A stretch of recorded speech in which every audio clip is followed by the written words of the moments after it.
Hello, everyone. This is Cody Lee of BlackCatBooks.org, author of I, the Dragon, Cruel and Beautiful, Rabbit Hole, Lore and Fray, and the upcoming Jaw of the Dragon. So I thought it was about time to kind of talk about like Bayonetta and Bridget, two very different characters from two very different developers. One of which is a giant, massive cuckold who like catered to the West, and the other being like one of the most based and red pilled like developers in the industry. We are of course like talking about like Daisuke versus Kamiya, or in I suppose like the how these developers went about handling like the West and handling like certain situations that kind of could have potentially destroyed the entire brand they've been building up for years. In this case, Daisuke, the Guilty Gear guy, decided to like be a complete meme lord and decided that it would be in order to make Guilty Gear relevant, to make it popular in the West, that he should go and make his iconic femboy Bridget into a troon, right? That's been what we've been talking about over the past couple of weeks. Is that like there was this very weird, deep lore change in regards to the character, where the character who was like always explicitly male in the past has suddenly become like suddenly started referring to himself as like female, right? And like the meme, Daisuke over the past couple of weeks has been like, being very coy about this, saying that like, oh, we always wanted him to be trans, like we've been like making big the world has changed enough where we can do this. But I think a lot of considering like the statements he's made in the past and considering like the Japanese fanboys and the culture around the character,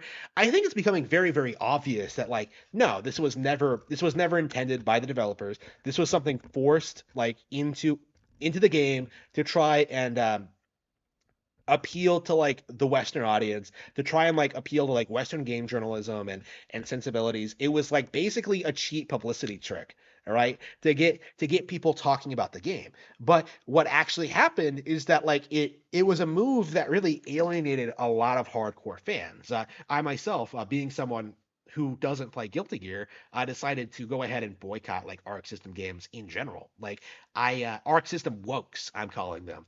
Um, I think that like that move was unacceptable. I think it was just disrespectful for the character's fan base. I think it was like a very poor decision to make. And I think like now that the dust has settled, now that we're kind of in this like post DLC launch phase, now that the reality of the situation has set in, that like they alienated like basically all of their fans.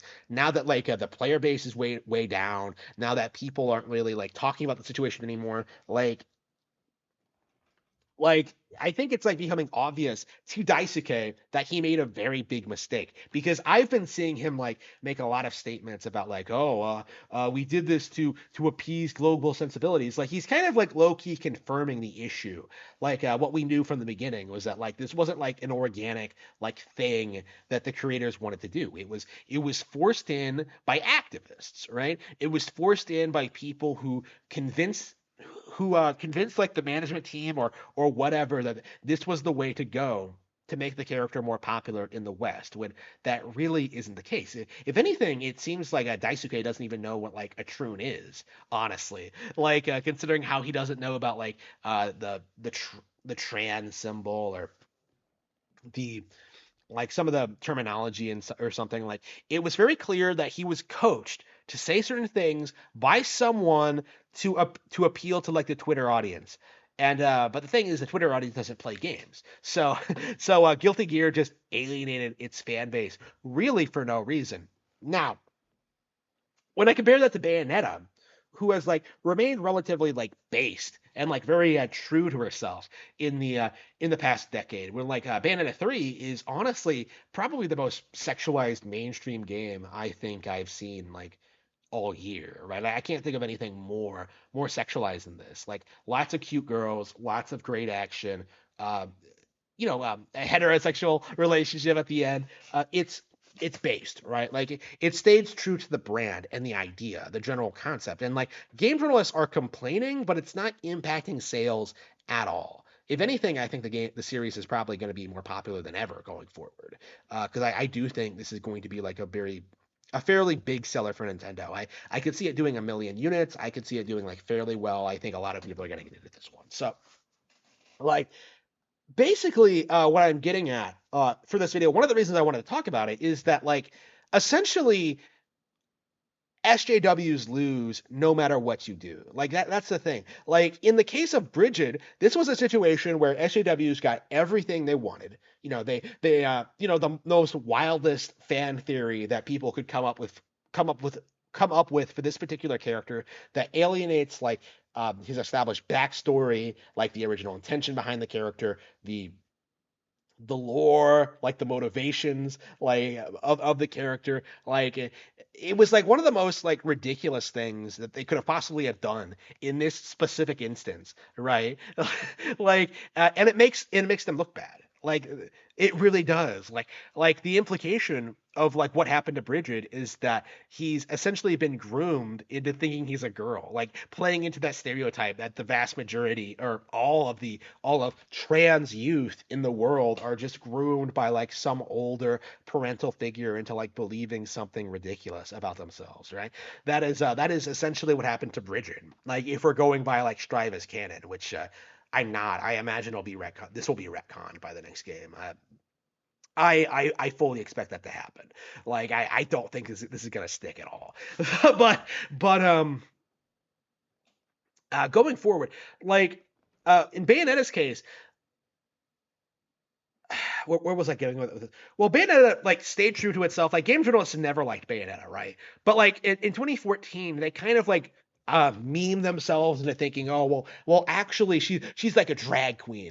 I know she's actually female, but she's so exaggerated female. She's clearly an LGBT icon. She's a lesbian. She's all this. She's this and this and this and this. Like in 3 like deconfirmed essentially all of that. You know, like essentially confirmed that like Bayonetta loves cock, which is anyone who played the first game would be able to tell you that. Like game journalists like rage, but the actual fans don't care very much, right? They're actually playing and enjoying the game for what it is because it is a great game. So essentially, what I'm getting at is that like Guilty Gear Strive has alienated their actual fans really to no benefit, for really no gain for themselves, right? There is no, they get absolutely nothing by claiming that Guilty Gear.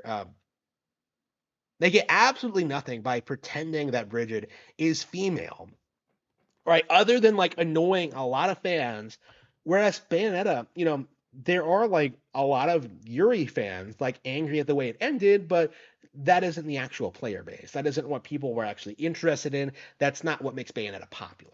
So essentially, like, no matter what happens, like these activists, they always lose, right? It's not possible for them to win because like their ideas will never take off. They'll never be mainstream. They'll never be popular. And if anything, I think we're reaching the point where like if there's a hint of this kind of stuff in a game or a product or anything, like that's a major red flag that the audience should jump ship because like it's a demonstration that like developers are more interested in like pushing this kind of nonsense, these kind of social issues instead of like making the game more balanced or making it more fun or more enjoyable or like adding more content. This is what they're focusing on for Guilty Gear Strive is trying to convince us that like Bridget was always intended to be trans. It's never going to be accepted by the fans. It's never going to be accepted by like I imagine the vast majority of the development team. It's never going to be like accepted by anyone, outside of people who like believed it to be true to begin with. It's just not going to happen. If anything, I think that's just going to all this is going to do is just like let people like add an extra layer to the trap that is Bridget. Like, oh man, he uses female pronouns. Oh man, he's a super fanboy now. Like, okay, whatever. If I like these aren't story heavy games, so you can't just retcons a character's like establishing characteristics like that. You have to get from point A to point B, and like they just kind of like pretended point A didn't exist, and like, oh no, this has always been point A. He's always been a girl. Yeah, sure, whatever, bro. Like I 100% don't believe that, and I imagine the vast majority of the audience doesn't believe that either.